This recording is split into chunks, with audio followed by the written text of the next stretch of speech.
Good evening. I intend to argue that although currently unfashionable, short-termism remains an essential component of any business strategy.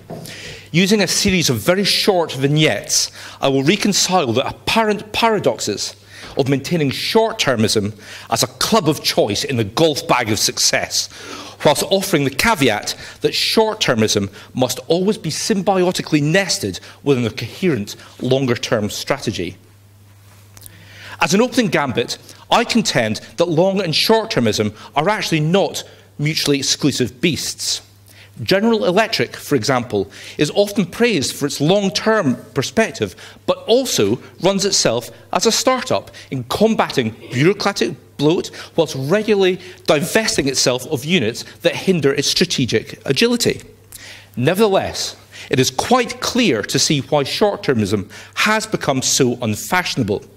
Repeated financial market crises have reinforced the view that short-termers are nothing but trouble.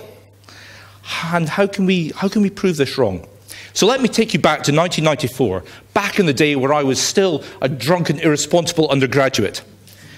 Much more soberly, Collins and Porras, two established management experts, published Built to Last, a book which predicted the continued meteoric rise of 18 companies which couched their goals in decades rather than quarters. However, this proved to be a mystic Meg quality prediction, as a mere 5 years later, a subsequent study showed that as a result of this long-termism, less than half had continued to perform greater than the wider market. Even today, IBM is stagnant. Motorola is much smaller. Procter & Gamble have had to rehire an old boss to get back its chutzpah. And for me, Disney is just still a little bit weird. So these examples demonstrate that the excessive reliance on long-term strategies actually lead to an unhelpful reticence to grasp the nettle, to do what is required in the here and now, and is therefore a recipe for something other than success. Moving to a much more macroeconomic context, I would like to contrast the fortunes of two separate nations who have both pursued characteristically long-term macroeconomic policies, and the clue is in the slide. First, Germany's relatively strong performance over the last decade has rewarded its enduring corporate virtue and its sensible and frugal long-term focus. So all good there. However, as a counterpoint, Japan's similarly long-term economic model has caused severe performance lag over 2 decades. As such, the immediate conclusion to be drawn here is that long-termism in isolation is not a guarantor of economic success. But before any of you, and particularly you lot, start to contemplate difficult questions for me, please bear in mind that successive Japanese finance ministers have failed to answer that question. So please set your expectations of me accordingly. However, my belief is that the key difference between these two examples is actually Germany's nimble Mittelstand. Apologies to anyone German in the audience, my horrible pronunciation. This is, of course, Germany's small and medium enterprises, which provide the short-term microeconomic agility, but couched within the stable macroeconomic environment. And again, for me, this shows that short-term agility, couched within a long-term strategy, provides the optimum solution. Of course, one area where an excessive short-term approach has almost exclusively led to failure is that of governmental PFIs, and particularly in the first tranche rolled out by the NHS. The NHS have largely traded up capex for long-term mortgages, thus privatising the buildings whilst nationalising the debt for the expediency of keeping that debt off the books. One such example is Calderdale Royal Hospital, where the capex required for the rebuild was £64 million. That particular foundation trust is now going to be liable for a total all-up bill of £800 million in PFI repayments. Not good. Of course, not every PFI has been an unmitigated disaster, and the state-of-the-art Joint Services Command and Staff College is a rare but shining example of such success. Here, the long-term and forensic all-encompassing detail driven in by the customer at the pre-contract stage has ensured an enduring and highly agile symbiosis between the defence user community and the contractor, and for me, once more demonstrates that it is the correct mixture of long and short-term focus that yields the optimum result. Even closer to home for me, equipping the armed forces appropriately has become a problem of long and short-termism. And again, I have two contrasting examples.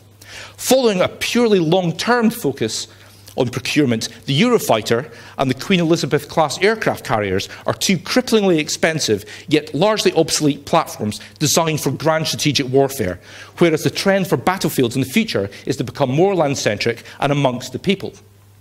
Conversely, a short-term approach has also brought separate problems to the Army in terms of its massive protected mobility vehicle.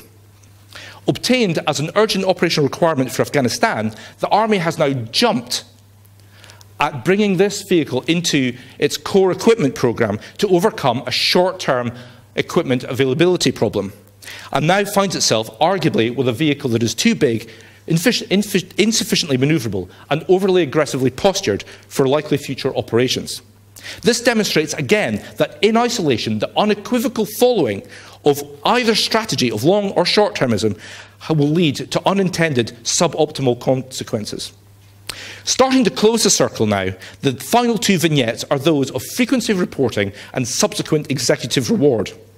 Given that these are topical and highly ethical issues, this is precisely why I think we're here discussing these topics tonight, and why there's part of me regretting not spending a little bit more time on them. However, the Tesco misreporting scandal of 2014 involved the company being forced to admit that its profits for the previous half year had been overstated by a mere £250 million. So how can this be a good news story for short-termism, I telepathically hear you ask?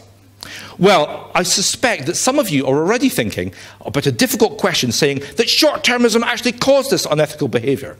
However, I contend that with the vogue for shorter-term analyses comes greater and more frequent scrutiny, and with that comes greater accountability. And with that, in time, comes better behaviour.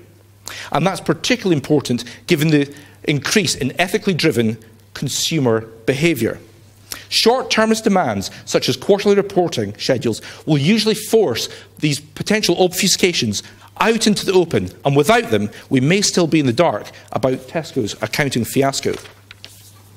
Of course, short-termism does have some undeniably nasty aspects to it, and this is most stark in the realms of executive reward.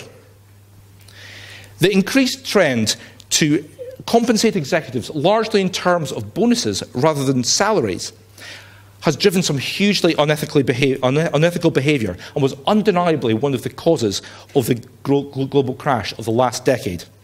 These bad bonuses are often tied to share price, which depend on the ability of the company to meet its quarterly earnings per share target. We all know that. But most concerningly, in 2004, a study found that the majority of managers questioned said that they would not proceed with a profitable long-term project if that meant that the company as a whole would have its forecasted profits for the current quarter reduced, thus affecting the manager's remuneration.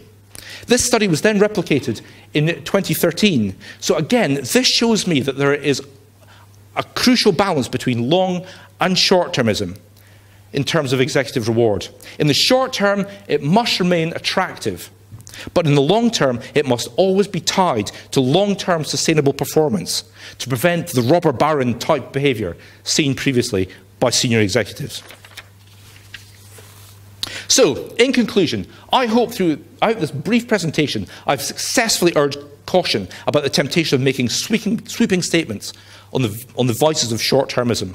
Moreover, in considering this matter fully, we must be cognizant of the panoply of exogenous factors at play here, such as culture, ethics, macroeconomics, political trends, technology, statutory reporting, acceleration of change, and the ever more emotive balancing of risk and reward for shareholders and senior executives. Whilst the vociferous criticism of short-termism undoubtedly fills us with a sense of great well-being and self-congratulation and moral seriousness, I still contend that it is a lazy way of evaluating the dynamics of ethical wealth creation and business strategy. Finally, I conclude that in the words of General David Kilcullen, the most overarching effective strategy is to remember that we're fighting small wars in the midst of a big one. Or in other words, that it's the correct blend of short and long-termism that we should be searching for, rather than the soundbite-friendly view that short-termism is purely a preserve of the ethically naughty. Pending your questions, ladies and gentlemen, that concludes my presentation.